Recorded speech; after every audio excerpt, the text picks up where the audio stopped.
Pilgrimage to Spanish America by Everett Gill, Jr. Chapter 1. Across the Rio Grande. When Cortez, the conqueror of Mexico, appeared before the Spanish court, he was asked to describe the newly acquired colony. Crumpling a piece of heavy paper, he held it out and exclaimed, "There, Your Majesty, is Mexico. No more fitting description has ever been given this land of mountains and plains, where the traveling is continuously up and down. The flat valley of Mexico, site of the nation's capital city, is 8,000 feet above sea level and is flanked by the two ranges of the Sierra Madre, which follow the Gulf of Mexico on the east and the Pacific Ocean on the west. Near Mexico City, the two ranges converge to continue as one chain throughout Central America. The hot coastal plains about Acapulco on the Pacific and Veracruz on the Gulf of Mexico contrast sharply with the bracing climate of the greater part of the Republic, because so much territory is composed of either deserts or mountains. Only 11% of the land is arable, with approximately 6% of it under cultivation. The drama of Mexico. Over Mexico, equal in size to all of our states, east of the Mississippi, once ruled the mighty chief Montezuma, emperor of the Aztecs, who ascended the throne in 1507 to govern a loose Indian confederation. The Aztecs were very religious and great lovers of beauty, but they were a warlike people. Actually, less warlike than ourselves, right? The Prussians of their day. In battle, it was their custom to take alive as many prisoners as possible, to be offered later as sacrifices on the summit of a great pyramid, whose site is now occupied by the Cathedral of Mexico City. On the huge jasper altar stone, the heart was torn from the living victim and hurried on the altar of their hideous war god. That night, the lords and ladies of Aztec society, arrayed in their most beautiful garments, assembled for a banquet of human flesh. In stark contrast to Chief Montezuma's reign is the inspiring story of Quetzalcoatl, the white king god of the Toltecs, who has been compared to India's Gandhi. His name signified feathered serpent, a symbol often portrayed in the sculptured stone of Mexican monuments. Who was the Greek philosopher who pointed out that, look at what they're doing to Alexander? I think most of these claims of gods and goddesses are just divinized heroes. He banned human sacrifice, invented the calendar, improved agriculture, discouraged war and conquest, and labored for peace, abundance, and brotherhood, because the legend promised that this white god would someday return. The Indian population welcomed the invading Spaniards. Little did they suspect that behind their black beards, these white visitors were cruel, unscrupulous, and treacherous. When attacked, the proud Indian warriors were no match for the Spaniards. With their horses, coats of mail, and gunpowder, on an April day in 1519,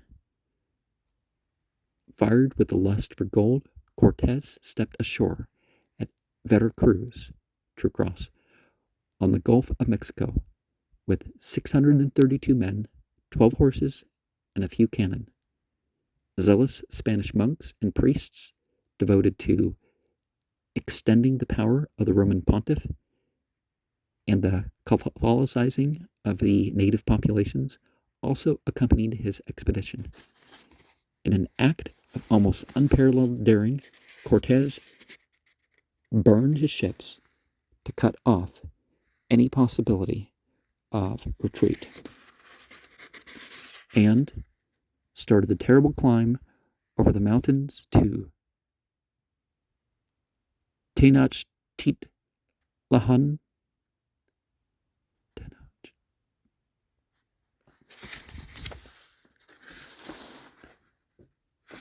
And this is the terrain we're going to look at here.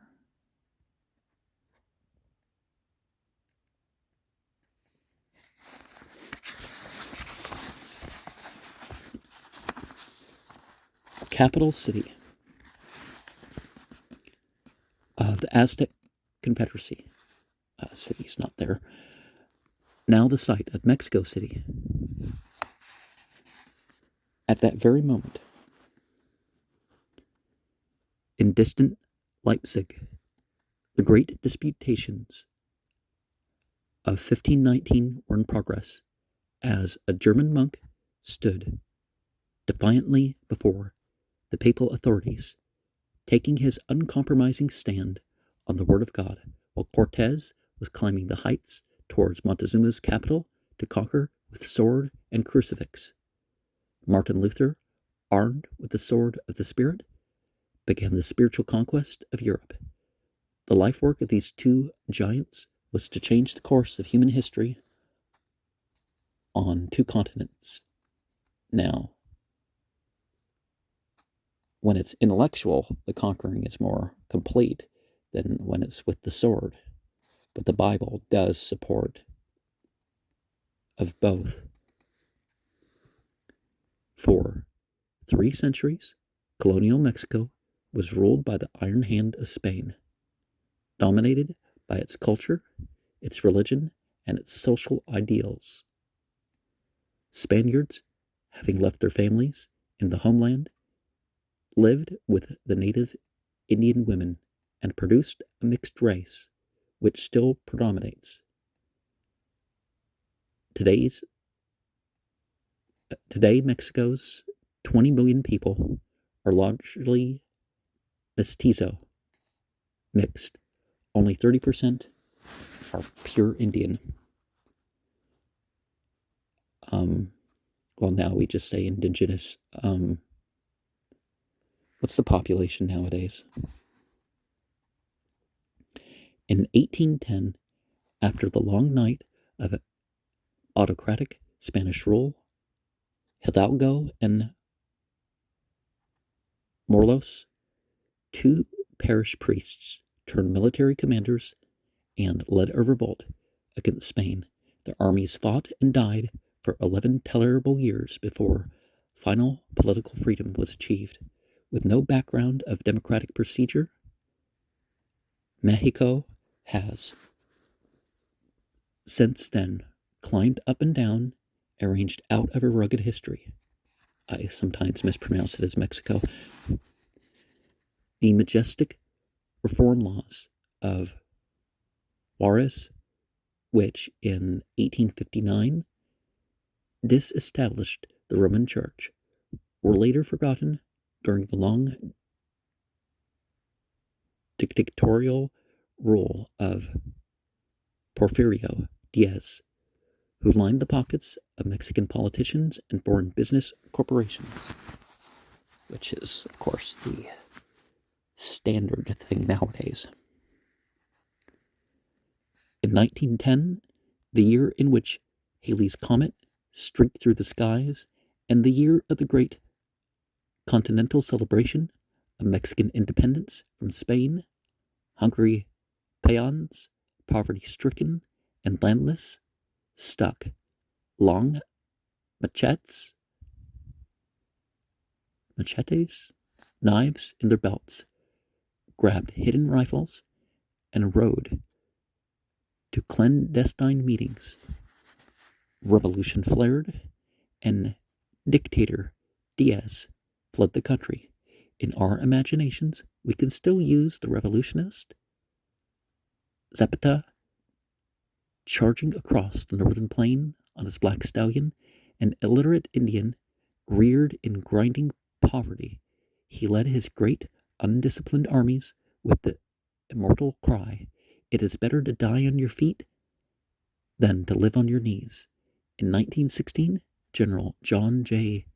Pershing, under orders to capture the political bandit Pancho Villa, looked across the Rio Grande and said, "The people yonder need schools, not soldiers, bread, not bullets."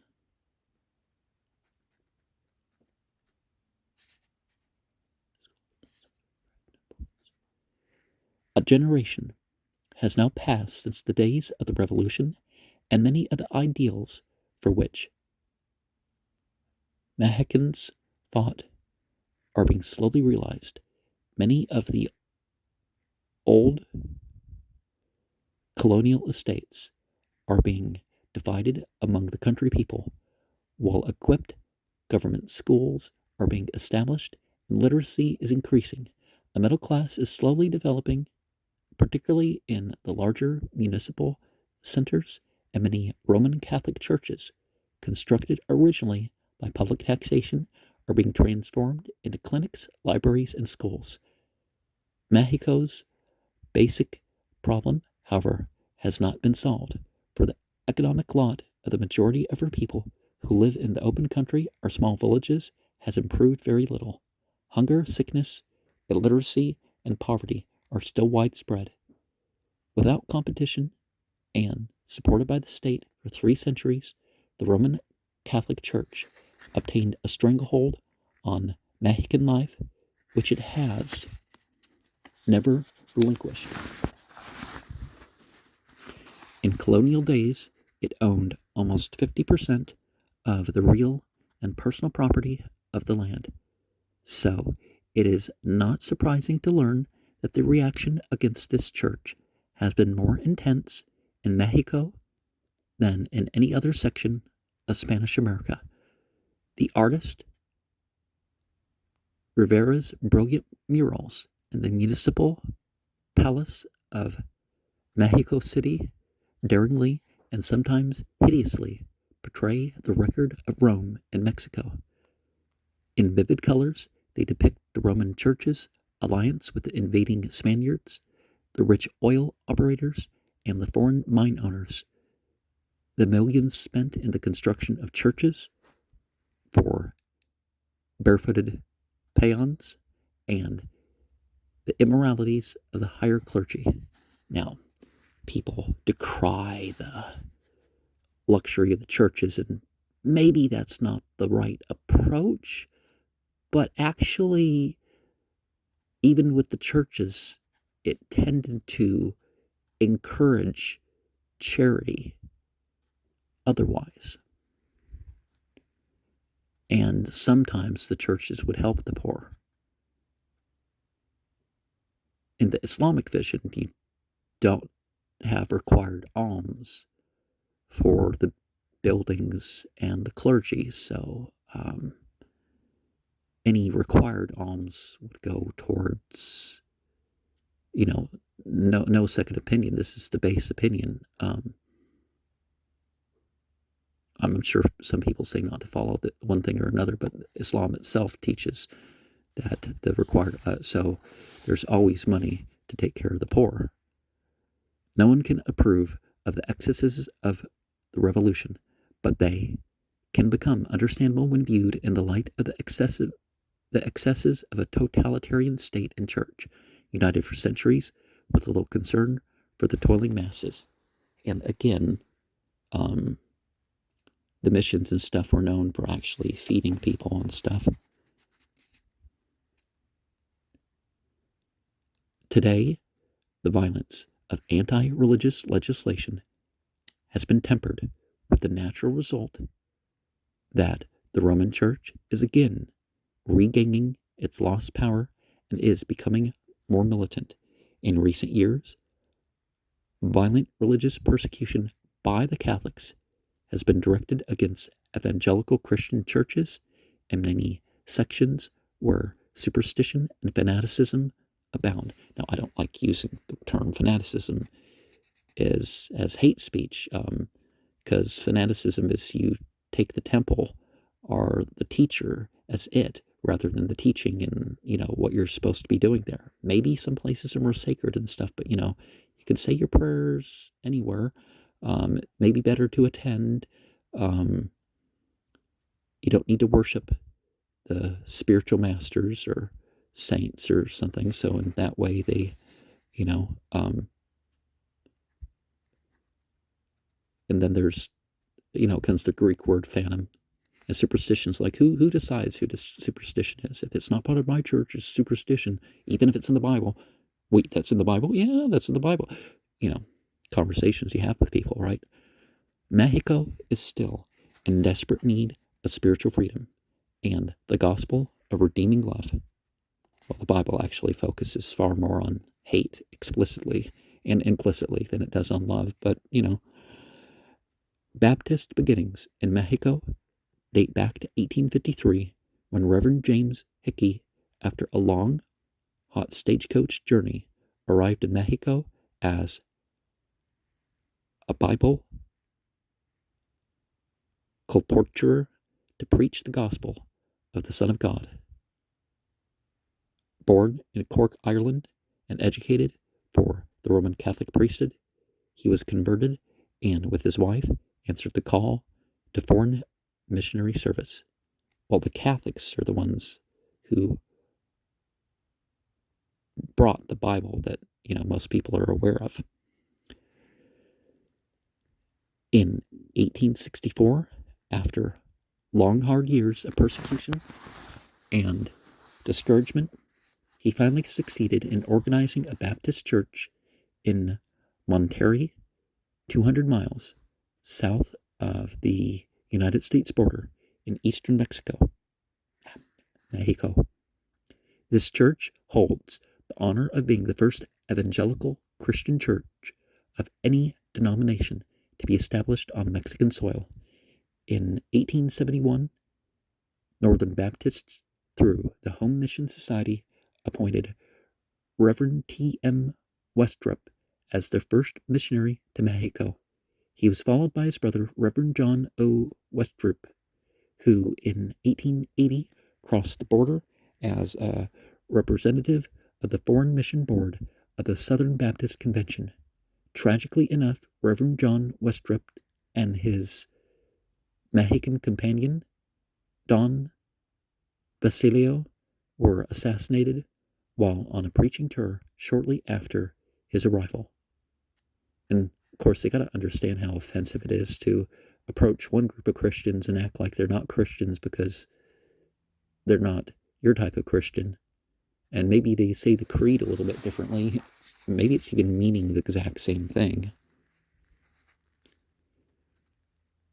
This beginning was symbolic of much that the Mexican mission of Southern Baptists was to endure in subsequent years, for few missions in the world have suffered more than this one.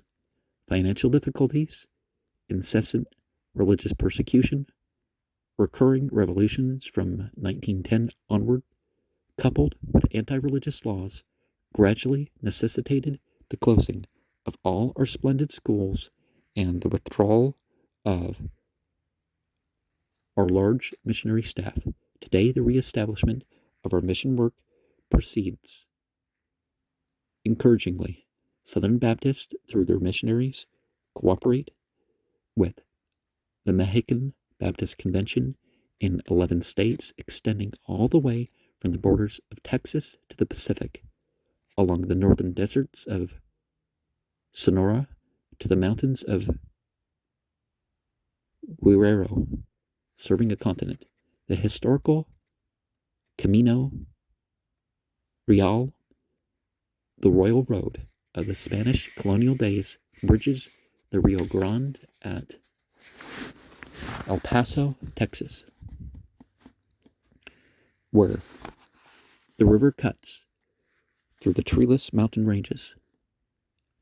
Along this highway, the gateway to Spanish America, A varied and colorful company has traveled Spanish conquistadors in gleaming armor, sandaled Franciscan monks, enslaved Mexican Indians, sombrero-hatted revolutionists, and khaki-uniformed American cavalrymen.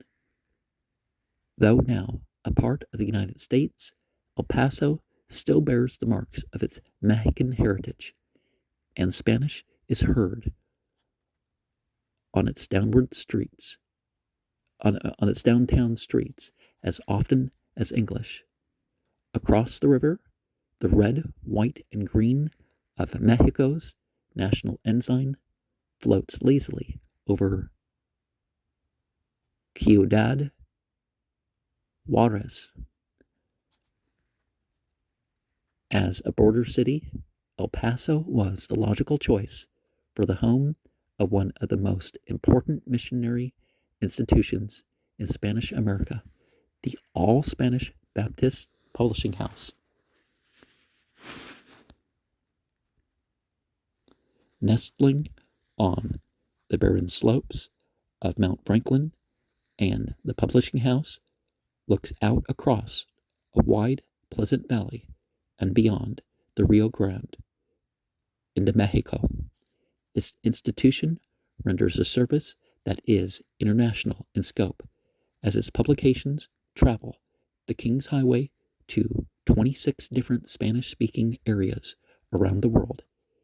Its one-story Spanish stucco quarters, built around a quiet patio, provide spacious accommodations for editorial offices, printing presses, shipping rooms, business offices, and apartments for missionaries and their associates. Originally purchased by a Southern Baptists for a sanatorium, it was, for a number of years, used jointly by the Mexican Baptist Seminary and the publishing house until the seminary was moved back to Mexico.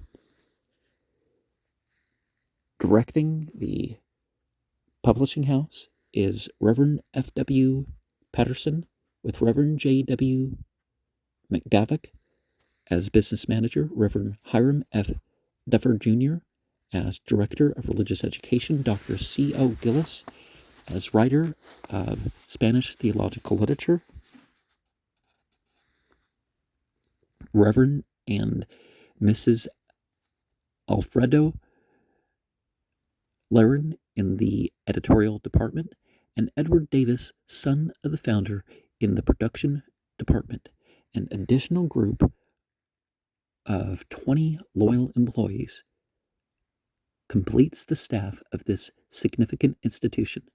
An enormous volume of denominational and general Christian literature pours from the burning presses daily, its major contribution lying in the field of periodical, Sunday school, and training union literature, and such general publications as the Bible Expositor and the Evangelical Review.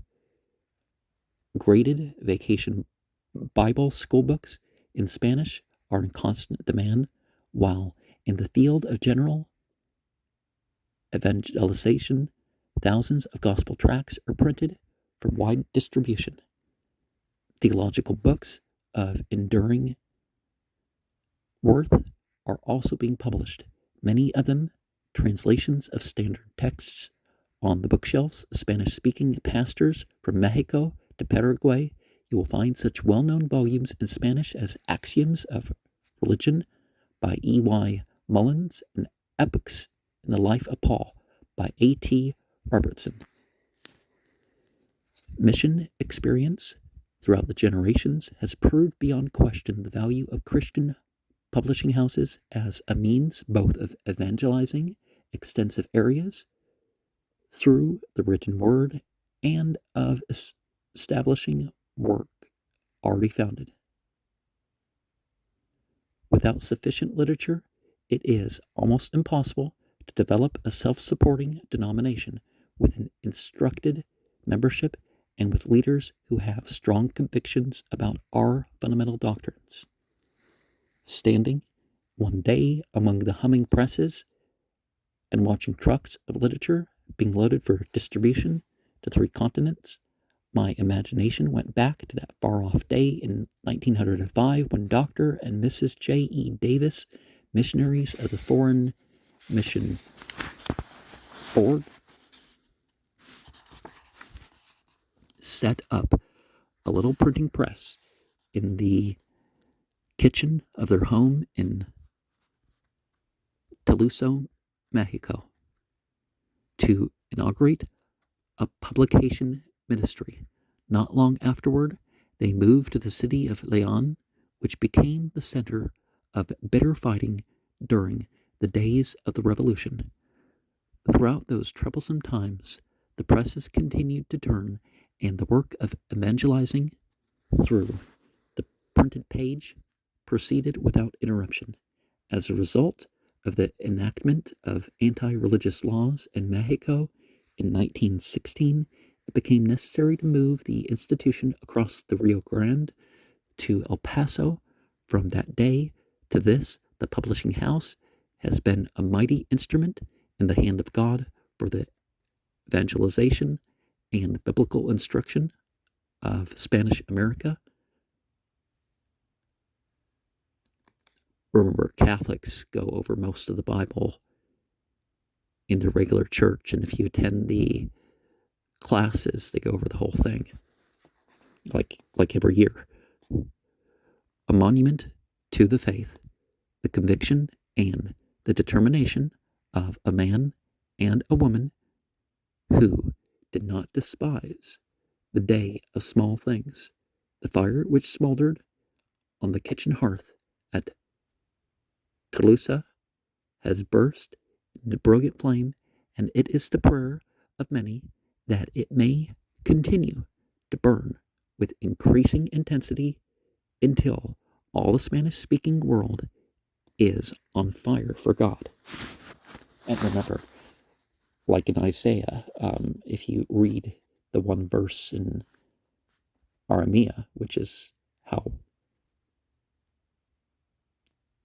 the word, biblical Hebrew is pronounced Aramea, so Aramaic, like we would call it.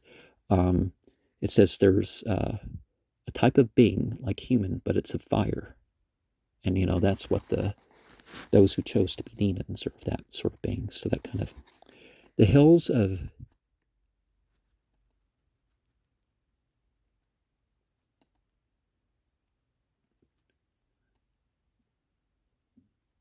Chihuahua,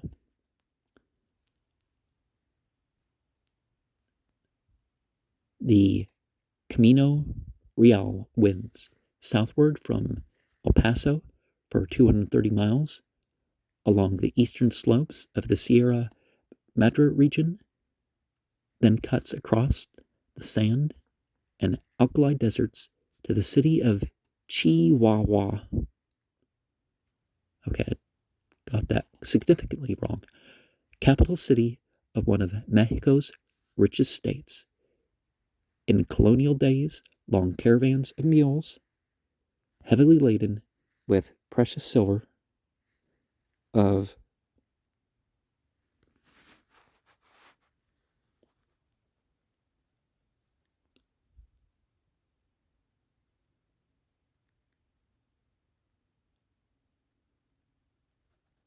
Chihuahua's mines left each year for the northern journey to faraway Santa Fe.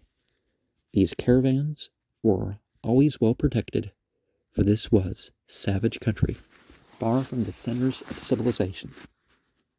Well, people need to stop labeling civilization as only what their civilization is doing, because obviously humans have always had civilization.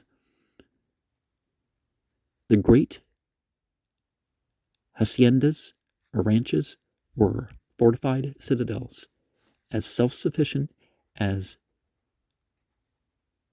medieval castles. They felt the brunt of repeated attacks from Apache. There wasn't a tribe that called itself the enemy, but so a lot of the Native American tribes, what they were actually called, from the Apache and Comanche tribes, which poured across the Rio Grande about the time of the American Revolution to pillage, murder, and destroy. Well, to resist the occupation, not the same thing. The Tarahumara Indians still inhabit the hills and caves of the country around Chihuahua, living in squalid poverty, and are often seen in the streets of the city, scantily clad, silent, and morose. They are among the swiftest runners in the world, and the story is commonly told that they can run down a deer in flight. The Mexican Baptist Convention conducts a small mission work seeking to win these disinherited descendants of some of Mexico's original inhabitants. Chihuahua, founded in 1709 of the Common Era, is known to every Mexican schoolboy as the city that witnessed the execution of the patriot priest Miguel Hidalgo of the village of Dolores. At midnight on September 15th, 1810, he loudly rang the church bell to gather his parishioners in Dolores to worship, and then called on them to rebel against the dictatorial power of Spain. Without military training, he led untrained and undisciplined armies first to victory and later to heroic defeat. He himself was ambushed, captured, and excommunicated by the Roman Catholic Church, tortured and executed. The dungeon where he spent his last days is still a reminder of the price of liberty. His head was hung by the royalist from an iron hook on the walls of Guanajuato,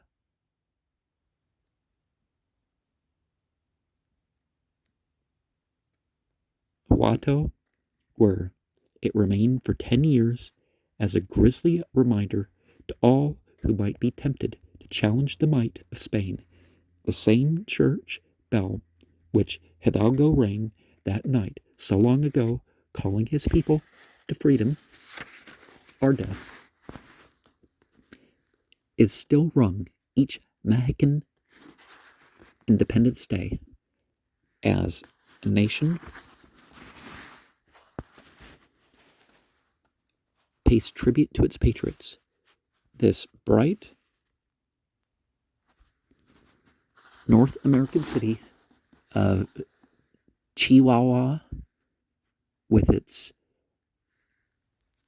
90,000 inhabitants, stands at an elevation of 4,600 feet at the base of the Sierra Madre Mountains, some of whose peaks rise over 10,000 feet above sea level. To dog lovers around the world, it is best known as the home of the little Mexican hairless dog with the large butterfly wing ears. But to Mexican industry, it is renowned for its silver and gold mines, its smelters and foundries. At the turn of the 18th century, millions of pesos in silver and gold were extracted from the surrounding hills to enrich the treasuries of Spain and the Vatican. Baptist work in Chihuahua was started in 1902, and the city became the center of a strong evangelistic and educational work. A flourishing Baptist school known as the Colegio Anahuac was developed under the leadership of Reverend J.W. Neubauer and Reverend D.H. Lisieur. When the anti-religious laws were enacted, however, requiring the teaching of atheistic socialism. While socialism doesn't have to be atheistic, you can definitely make an argument for Christian socialism, and prohibiting the teaching of the Bible. Can't they teach it at home? This school was closed. Oh, okay, then that's different. Along with the Baptist educational institutions at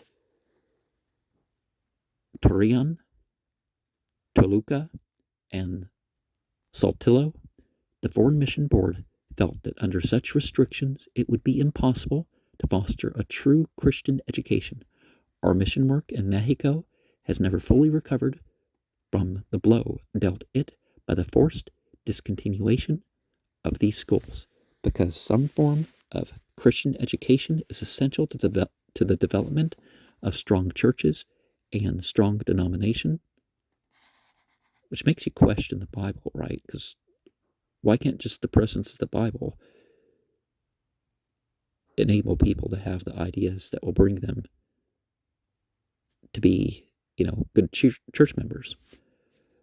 The Mexican Mission has established Baptist student homes as a means of partially meeting this need. The one in Chihuahua, under the direction of Reverend and Mrs. A.P. Pearson and Miss Catherine Skinner. In most societies, both of them would probably be leaders and, have more or less the same rank. Well, they are leaders, but, the Bible doesn't allow women to speak in church. Well, actually, a public gathering, if you look at it in Greek, but, church. Affords a Christian atmosphere and provides board and lodging at a very reasonable rate for Christian young people who are attending the state schools. The students in the home gather daily for prayer and Bible reading and take an active part in the work of the local churches. The old Indian name of the city meant the place of the workshop, and Chihuahua is, in truth, a spiritual and educational workshop. Is it Turkish? Tekka is what the Sufis call their centers, or part of the complex, preparing the Mexican young people for service in the kingdom of God. In the heart of the city is one of Mexico's most beautiful Baptist churches, dedicated in 1950. Members of this church got out each week to conduct services in numerous outstations, including several large gold mining communities high in the surrounding mountains. The city also serves as a center for mission work in the three large states of Sonora, Chihuahua, and Coahuila, whose combined territory extends from the Gulf of California to the banks of the lower Rio Grande, an area about the size of Texas. The plea submitted to the Foreign Mission Board in 1880 remains the cry for the mid-20th century. Mexico is our neighbor. It lies at our very door and cries for aid. I wonder what words are not said there. Mexico is earnestly pleading with us for more workers. Torreon, Tower of Hope, 300 miles southeast of Chihuahua, is the famed Laguna Lake District, lies Torreon, home of the Mexican Baptist Seminary. Founded in 1893, the city of 124,000 people is comparatively modern, liberal in spirit. Now, there's different aspects of liberal when I speak of the four types of people in regards to religion. And fifth, if the Jewish community gets to have a fifth type, but liberal, as in those who let go of family and religious values, they believe and do some, but what they exclude is, they make personal choices. Other people, if they miss or mess up, it's a lapse, but they, but liberal, probably in terms of like the biblical talk about be liberal and giving and all that, or friendly or whatever. and free from the stifling religious atmosphere of the old colonial centers. Well, I would venture that the problem isn't that it's religious atmosphere, but the Laguna, one of Mexico's most prosperous sections, is the center of an extensive experiment in collective farming, well known to students of agriculture everywhere. In its once arid deserts, wheat and the perennial cotton plants, planted every 10 years, thrive under modern scientific irrigation. On the central plaza or square of the delightful city, the First Baptist Church opens its doors for every passerby to listen to a gospel that will make them infinitely richer than all the prosperity the Laguna can afford, since Mexican law forbids the teaching of religion outside the walls of churches or homes.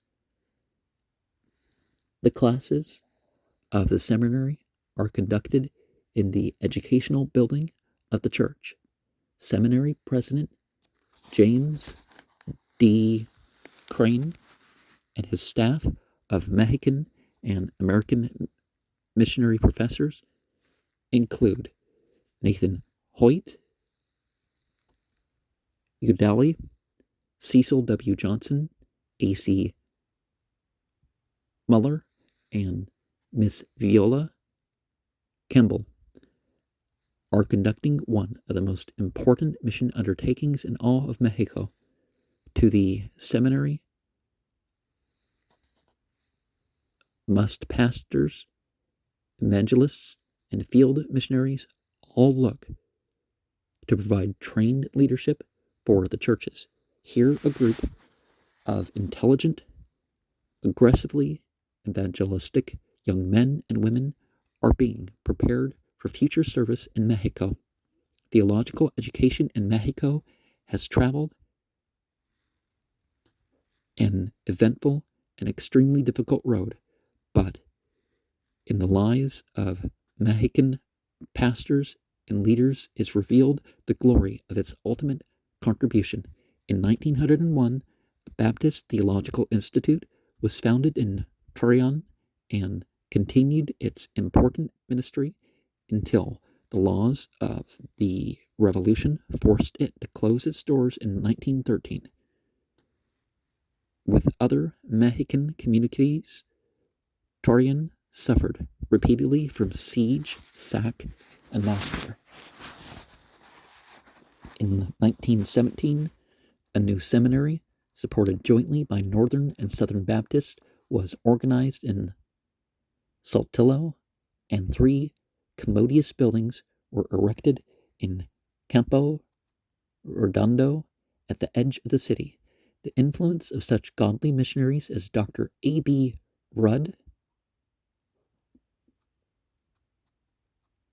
I've mentioned Thomas Rudd on my channel before, so he's probably more famous nowadays. Dr. George, then A.B. Different centuries though, but Dr. George H. Lacey and the noted Mexican Baptist leader, Reverend Alejandro Trevino, continues to shine in the faithful ministry of their students. As legal hurdles mounted, the institution was moved across the border to Texas, where, under Southern Baptist leadership, it was located first in San Antonio and then in El Paso. In El Paso, it occupied quarters jointly with the Baptist Publishing House. During this period, Reverend and Mrs. J. H. Benson, appointed to Mexico in 1906, rendered valuable service to both the publishing house and the seminary. With the relaxation of the Mexican anti-religious laws, the seminary in 1906 1946 was reopened in its original home in Torreon, for such an institution can render its best service only when located in the heart of the nation and among the people it is to serve, because the area to be served is so extensive. American Northern Baptists, through their home and mission society, support another seminary in Mexico City. The seminary stands for the evangelization of Mexico and the world, stated a report to the Foreign Mission Board a few years after the founding of the original seminary. Today, the present institution continues in the spirit of its predecessor of half a century before. The city of Torreon received its name from the ancient watchtower that once guarded ranchmen from marauding Indians. In the Torreon Seminary, we see a watchtower of hope set for the defense of the gospel, training Mexico's young Christian leaders to serve, like the prophet Ezekiel, as watchmen over the spiritual destinies of the nation. Son of man, I've made thee a watchman out of the house of Israel. Therefore hear the word at my mouth, and give them warning from me. Ezekiel 3:17. In the summer months, students from the seminary serve in such sections as Guerrero, Guerrero, 500 miles to the southeast, one of Mexico's most backward states. American tourists riding unconcernedly through this mountainous state on their way to the plush hotels and tropical beaches of Acapulco on the Pacific coast seldom realize that the 750,000 people of Guerrero live in practical isolation with poor communications and miserable sanitation, and that about 80% of them cannot read. Again, with a lot of this, I wonder what the conditions are currently. Seminary President Crane has for years traveled through this state to attend the annual Baptist Association meetings. La Hacienda de Dolores, site of one of the meetings, is in a cove among the pine-covered regions of the Sierra Madre del Sur, a 2-day horseback ride from the nearest bus line. One group of messengers from the coast had a ride for 8 days across extremely broken country, and another group lost its way and went for 3 days without food. As he has witnessed the joy with which the hardships of the way are endured for the sake of one short week of Christian fellowship, President Crane says that he has been humbled and made to realize how little most of us know about enduring hardness as good soldiers of Christ Jesus. Or at least, Christianity. During another association, the tenderfoot members who had taken cots were housed in the kettle room of a small sugarcane mill belonging to one of the members, while everybody else was bedded down on a thick carpet of crushed cane stalks that covered the ground about the press. At this meeting, the association proudly listed 11 churches and 50 missions,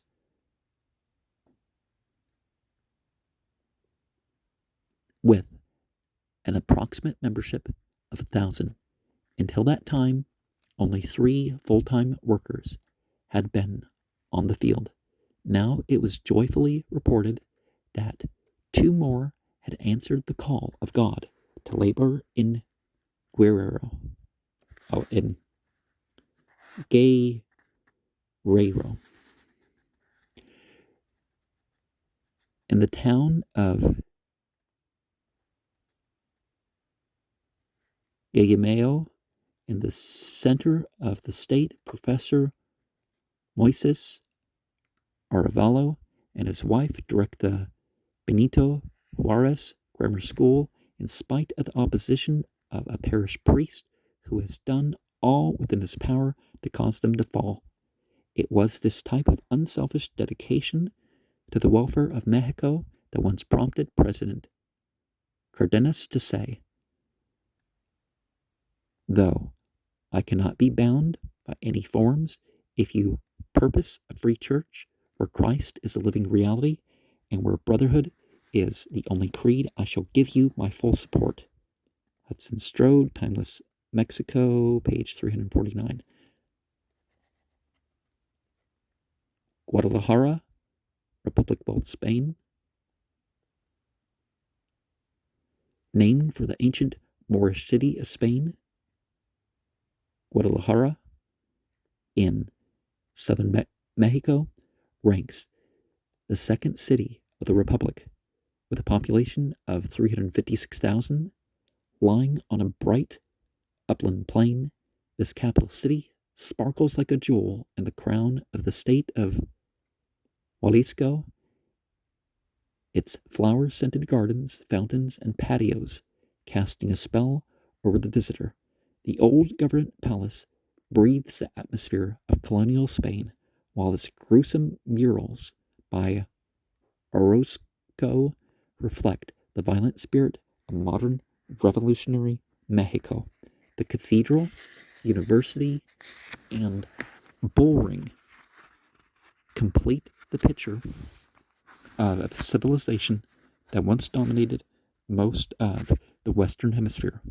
Southern Baptist mission work in Guadalajara was opened by Reverend David A. Wilson, who arrived in 1887. In spite of opposition throughout the years, this work has grown.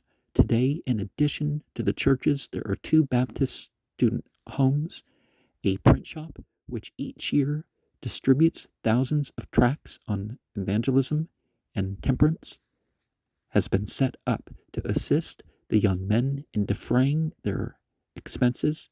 The student home for young women, directed by Miss Miriam McCullough, has been nicknamed the Singing House by the neighbors who listen to the melody of the students' voices singing gospel hymns in their daily devotions. After completing their courses, these young people will serve as pastors, evangelists, physicians, nurses, teachers, and Christian homemakers until the government permits the reopening of our Christian schools and academies. Such student homes fill a vital need. Describing a revival held by the First Baptist Church of Guadalajara, missionary Oriel W. Reed records that a group of Jesuits entered the church twice trying to break up the services, and that one night a mob formed outside shouting and shooting firecrackers and directing in other ways to disturb the services.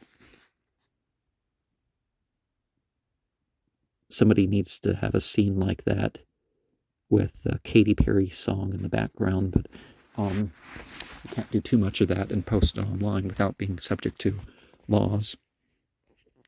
Yet, in this meeting, there were over 100 manifestations of faith, and many people were baptized. Another result of the meeting was an enlarged Sunday school, and prayer meeting attendance increased from 40 to 100. Fortunately, persecution is on the decline in the larger cities where more liberal ideas prevail, though it continues in the villages. In addition to working in Guadalajara, Mr. Reed supervises an extensive missionary undertaking in what is known as the Southwest Field, which includes the 3 states of Jalisco, Nayarit, and Colima. The 8 churches and their missions scattered throughout this huge territory in 1950 reported 1 new baptized believer for every 9 members. In Guadalajara, a fine medical surgical clinic staffed by Mexican physicians and nurses is operated under the supervision of Dr. E. Lamar Cole. Legal requirements throughout Spanish America make it very difficult for a foreign doctor to obtain a license to practice, and Dr. Cole can serve only in a supervisory capacity until he is able to secure the license. While some areas require to pass their schools, in the world. When that time comes, however, the construction of a Baptist hospital in Guadalajara is contemplated. Our medical mission work in Mexico has never been conducted on a large scale, but Southern Baptists have not neglected this important missionary activity completely through the years. In 1903, they sent as their first medical missionary to Mexico Dr. R.W. Hooker. After his first few years in Mexico, he devoted himself to directing medical work in a clinic in Guadalajara and to conducting religious services. In 1907, another medical worker was added to the staff in the person of Dr. Haley Garrett Neal, who, with her husband, Reverend C.L. Neal, served Mexico for nearly 40 years in medical, evangelistic, educational, and literary labors.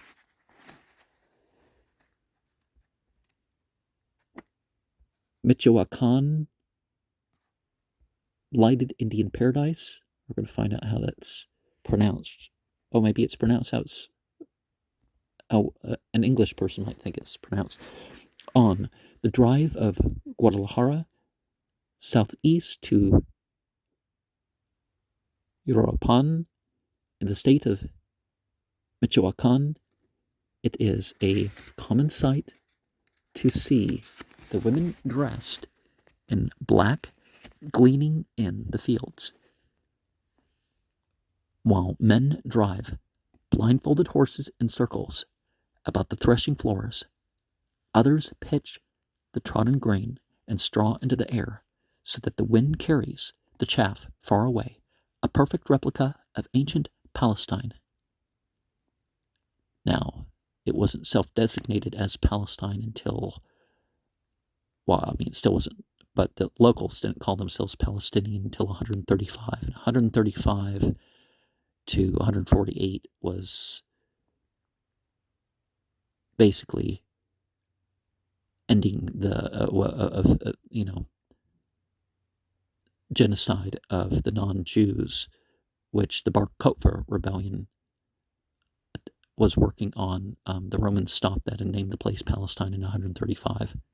And I guess in 148 it officially became the thing again, although there was action before that throughout the Middle East, starting in the 1880s. In stark contrast stands the modern flour mill cooperative, one feature of the reforms instituted by former President Cardenas. Scattered across broad valleys of Michoacan are tiny villages, each with its towering church. These church buildings, erected in colonial days by government taxation and with semi-slave Indian labor, are now the property of the Mexican government. Now, you think how much people spend on churches and stuff nowadays. It amounts to the same thing. Is this that people all chip in? Some people have labor, but forcing it upon the people is a bit different than them dedicating it to God or society. In 1943, a new volcano called Paricutin came into being in this section, showering volcanic ash for a radius of 50 miles. Fields were blanketed with an ugly gray carpet. Well, some people would find it ugly. In the villages, the ashes drifted like snow and piled high on the street corners, pouring along a front 25 miles wide. Tons of lava engulfed and destroyed many villages, formerly called the Paradise of Michoacan. Beautiful Uruapan, with its tropical was foliage was covered with this new blight. Through the once lovely park of this town cascades a bright, clear stream from the hills above, a succession of clear pools marking its descent. Here, years ago, our Mexican evangelistic Moises Arevalo baptized his first converts, while fanatical crowds stoned the little group. And, they're called Baptists because they rebaptized. Being Christian and stuff isn't enough, apparently. The effects of the eruption of Percutin are symbolic of the religious blight that has afflicted Mexico. Beyond Uruapan, the road skirts the shores of Lake Pátzcuaro, where Tarascan fishermen busily mend their nets. The Tarascans, a proud people, might not be the right phrase in a Christian context, but because pride in the religious sense, but some people say, they're pleased with themselves or something. That's not quite the same thing. Have never forgotten how their chieftain was burned to death over a slow fire by Conquistador Guzman to convert him to the Roman Catholic faith and to wring treasure from his kingdom. The town of Pátzcuaro, the place of delights, nestles by the lake. Taking a launch from the town, the tourist speeds past crowded dugout canoes across the blue expanse to a tiny island that rises steeply out at the center of the lake, a reminder of the Italian Switzerland. The island's summit is dominated by a towering concrete figure of General Morelos, the great hollow monument outlining the robed figure of the liberator. Inside the structure, the hero's life is portrayed in colorful murals, ingeniously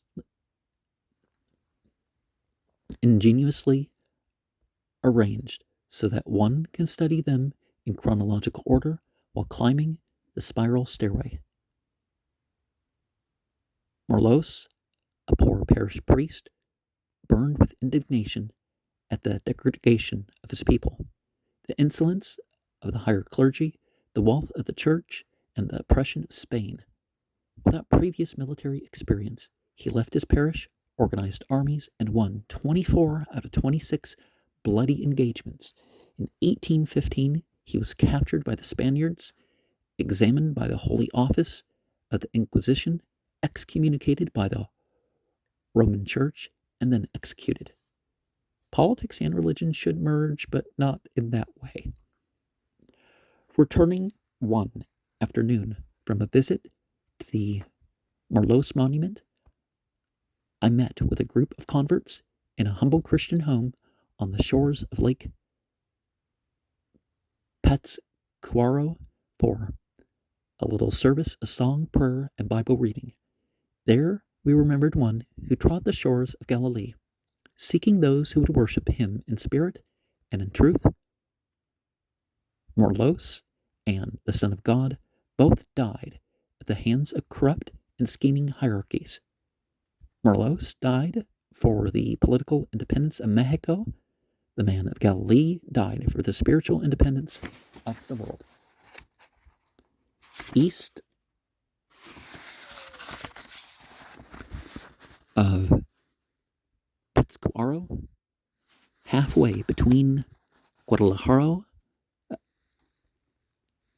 and Mexico City, lies Morelia, one of the most beautiful cities of this land of charm. It was here that Morelos lived as a village padre. In his typical Spanish home with columned patio, and here that he plotted with Hidalgo, a fellow priest, the inscription on the marble plaque in Morlos's home is written in florid Mexican style: Illustrious Morlos, immortal hero, in this house, honored by thy presence, the grateful people of Morelia salute you. Near the main plaza of Morelia, the First Baptist Church, with the largest congregation in this area, serves as the center of an ever-enlarging missionary undertaking, while the Lacey Bible School, named for one of Mexico's most sacrificial missionaries, seeks to teach and train young men for the gospel ministry. Grandson of a noted Presbyterian minister of Virginia, Dr. George H. Lacey became a Baptist by conviction and was called to foreign mission service, moving to Mexico in 1903 with Miss Lacey and a family of 5 little children. Dr. J.G. Chastain, last of a noble company of pioneers who celebrated his 97th birthday in 1950, tells the moving story of the Laceys in his book, 30 Years in Mexico. Dr. and Mrs. Lacey had served for only a short period in Saltillo when the children were stricken with scarlet fever. Within 3 days, 2 of them had died. Miss Lacey rushed back to the United States by train with the other 3, stopping off at Gurdon, Arkansas. They called for the father to come quickly, but before he could arrive, 2 more had been taken. Dr. Lacey's father had met him at the station with the crushing news that the last of his 5 children had died an hour before. Trying to comfort his wife, Dr. Lacey suggested that it might be best for them to give up a missionary career and return permanently to the United States. Looking into his face, the broken-hearted mother replied with supreme courage, "No, George, we have given our children to Mexico. Now we will go back and give our lives." For 30 more years, they labored in the name of one who said, "I will not leave you comfortless," and lived to see another family of children grow up about them. When Miss Lacey died, Dr. Lacey chose to stay on alone in the land he loved, gathering about him a group of young Mexican ministerial students. With them, he lived and ate in modest quarters, instructing them daily in the Word of God and sending them out to preach the unsearchable riches of Christ. In 1949, at the age of 81, he too was called to his long home, there to be reunited with those whom he had loved long since and lost a while. Beloved and honored by all, he had given 46 rich years to Mexico, a true conquistador for Christ. Now, one of the things about forced religion is either it doesn't stick or it ends up with something different. That's why there's so many saints with the Catholic and the Orthodox, is the forced religion. And that's why we end up with so many non-biblical holidays like Christmas and Halloween and Easter.